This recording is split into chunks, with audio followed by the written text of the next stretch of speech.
आप लोग स्वागत कर लो। और जाते जाते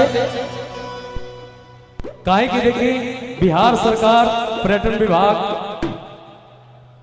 और जिला प्रशासन के देख देख में सब कुछ हो रहा बा। तो जाते जाते हम सब कलाकार के दायित्व बा कि एगो देशभक्ति गीत गा के भारत माता की हो सब लोग गाएंगे हम लोग। मेरा कर्मा तू मेरा धर्मा तू तेरा सब कुछ मैं मेरा सब कुछ तू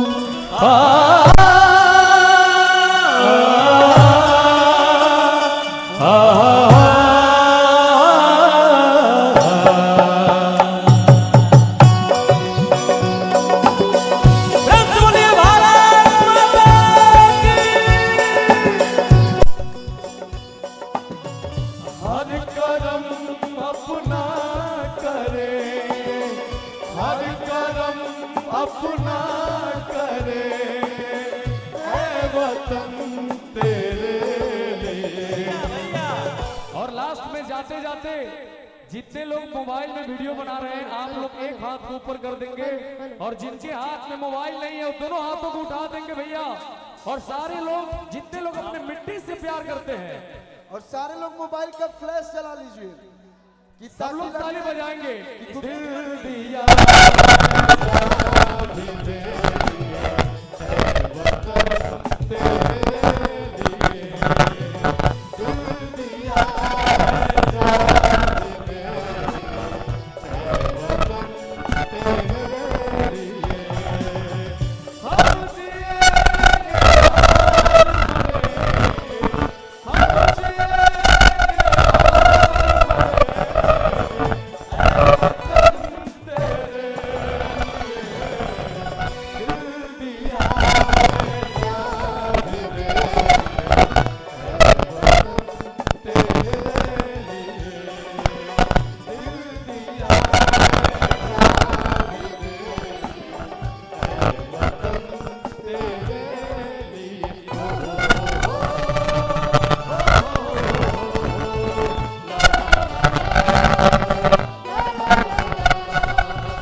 हेलो। ये पहली बार हुआ है जो इतना सुंदर गीत और पहली बार हम सब लोग साथ में गाए।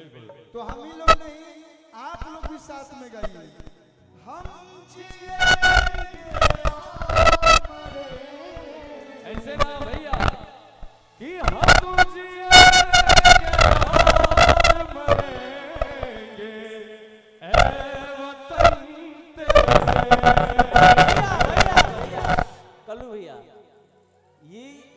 हमार जिला ना है राउर भी जिला है शिवानी के भी जिला है तो रुआ अपना घर में आई बानी तो अपन घर के लोग से निहोरा करें कि ई लास्ट भाव बाटे सब लोग हाथ ऊपर करो। और मैं चाहूंगा म्यूजिशियन भैया जो बहुत अच्छा बजाते हैं आप लोग थोड़ा देर के लिए 1 मिनट के लिए रुक जाइए। ऋषु जी अब चाहता नहीं कि पीछे जितना हमारे भाई बनो एक